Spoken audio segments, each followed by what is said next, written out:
नमस्कार. प्रत्येक आईला निरोगी, आनंदी आणि संस्कारी बाळाची इच्छा असते. तुमची तीच इच्छा आहे का? तर मग पॅरेंटिंग इन भारतच्या मातृसिद्धी एका आईकडून दुसऱ्या आईसाठीच्या या सिरीजमध्ये तुमचं खूप खूप स्वागत आहे. मी अपर्णा, 2 गोंडस मुलांची आई. माझ्या स्वतःच्या गर्भसंस्काराच्या अनुभवातून आणि केलेल्या अभ्यासातून हा मातृसिद्धीचा प्रवास सुरू झाला.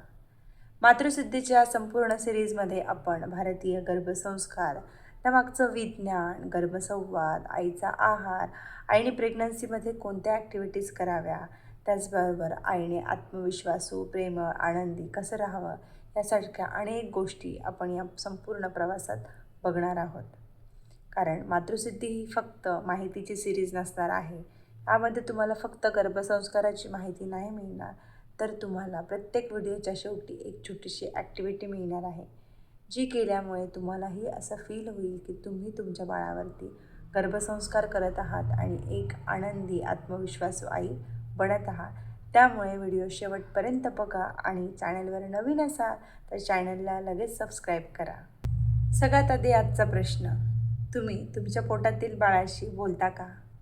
त्याच्याशी गप्पा मारता का? का तुम्हालाही असं वाटतं, बाळ तर अजून पोटात आहे, ते जन्माला यायचं आहे, बाळाला माझं बोलणं ऐकू जात असेल का? त्याला काही समजत असेल का? जर तुम्हालाही हा प्रश्न पडत असेल, तुम्हालाही असं वाटत असेल, तर हा व्हिडिओ शेवटपर्यंत नक्की बघा. कारण मी माझ्या दुसऱ्या प्रेग्नन्सीमध्ये बाळाशी रोज गर्भसंवाद करायचे. पहिल्या प्रेग्नन्सीच्या वेळेस मला एवढ्या सगळ्या गोष्टी माहीत नव्हत्या, पण दुसऱ्या प्रेग्नन्सीच्या वेळेस मी गर्भसंस्काराचा छान पद्धतीने अभ्यास केला आणि प्रत्येक गोष्ट फॉलो केली आणि त्याचा रिझल्ट मला माझ्या बाळामध्ये दिसायला लागला. दुसऱ्या प्रेग्नन्सीमध्ये मी जेव्हा बाळाशी बोलायचे, खूप साऱ्या गप्पा मारायचे, गोष्टी सांगायचे, प्रार्थना म्हणायचे, श्लोक म्हणायचे, खूप सारे पुस्तकं वाचायचे. अगदी काहीच नसेल तर दिवसभरामध्ये काय झालं हे माझ्या बाळाला मी सांगायचे. तेव्हा त्यानंतर जशी जशी प्रेग्नन्सी पुढे जात होती, तेव्हा मी जेव्हा गप्पा मारायचे, तेव्हा बाळाची हालचाल, बाळाच्या मूवमेंटमध्ये खूप प्रकर्षाने फरक जाणवायचा. इव्हन बाळ जन्माला आल्यानंतरही मी जे श्लोक, प्रार्थना म्हणायचे, त्याच्यामुळे बाळ सहज झोपी जायचं, शांत व्हायचं. कारण बाळाला पोटात असतानाच आईच्या आवाजाची खूप जास्त सवय झाली होती. कारण संशोधनानुसार असं दिसून आलं आहे की जितकं जास्त आई प्रेग्नन्सीच्या काळात बाळाशी संवाद साधेल, तितका जास्त आवाज बाळाला ओळखीचा वाटतो. बाळ बाहेरच्या जगात आल्यानंतर त्याला त्या आवाजाने सगळ्यात जास्त सुरक्षित वाटतं, शांत वाटतं.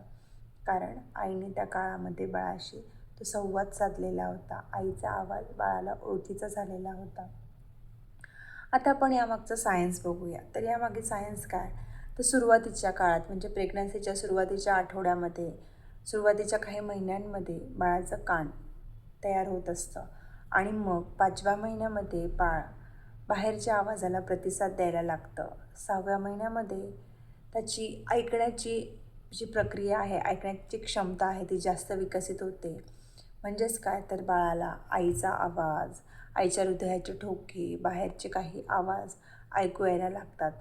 मग म्हणजे बाळाला सगळे शब्द समजतात का? नाही.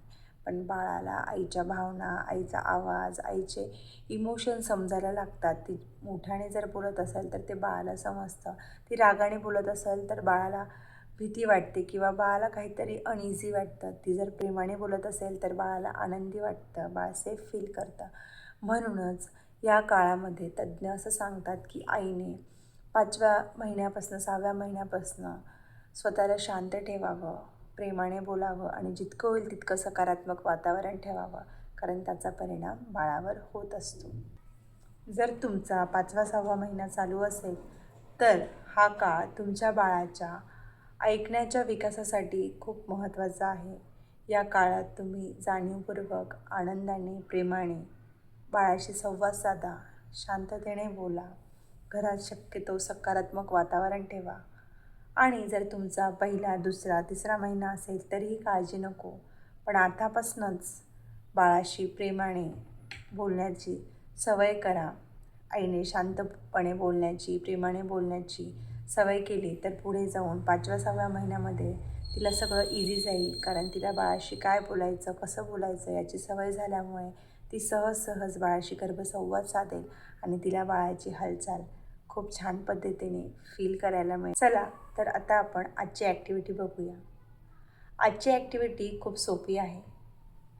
आज रात्री झोपण्यापूर्वी मोबाईल बाजूला ठेवायचा आहे, शांत बसायचं आहे, 3 दीर्घ श्वास घ्या आणि मग पोटावर हात ठेवून बाळाला इमॅजिन करा, व्हिज्युअलाइज करा की बाळ तुमच्या हातात आहे, ते गोंडस बाळ तुमच्या कुशीत आहे आणि तुम्ही त्याच्यासोबत गप्पा मारत आहात. तुम्ही बाळाला तुमच्या संपूर्ण दिवसाबद्दल बोलू शकतात. उदाहरणार्थ, बाळा, आज मी खूप आनंदी होते.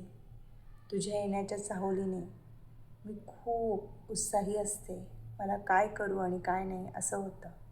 किंवा शक्यतो प्रेग्नन्सीमध्ये बऱ्याच वेळेस आई थकलेली असते, तिची चिडचिड होत असते, तेव्हा तुम्ही असंही बोलू शकतात, बाळा, आज जरा मी रागावलेली होते, चिडलेली होते, मी अशांत होते, पण आता मात्र मी शांत आहे.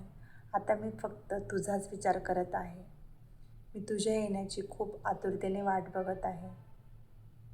मी तुला खूप प्रेम देत आहे. खूप जास्त मोठा संवाद नको, पण जे काही बोलाल ते अगदी मनापासून बोला. आता माझ्या प्रत्येक प्रेग्नेंट सखीसाठी, मैत्रिणीसाठी या मातृसिद्धीच्या सखीकडून आधाराची मॅजिकल वर्ड्स. तर प्रिय सखी, प्रिय आई, आज तुला थकल्यासारखं वाटत असेल, मूड स्विंग होत असेल, काहीच करावंसं वाटत नसेल, तर इट्स ओके. कारण तुझ्या शरीरामध्ये एक जीव वाढत आहे आणि संपूर्ण प्रक्रिया नैसर्गिक आहे.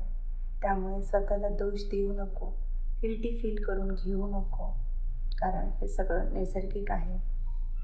कारण प्रत्येक दिवस हा वेगळा असणार आहे.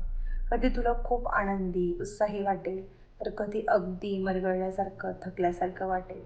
तेव्हा इट्स ओके.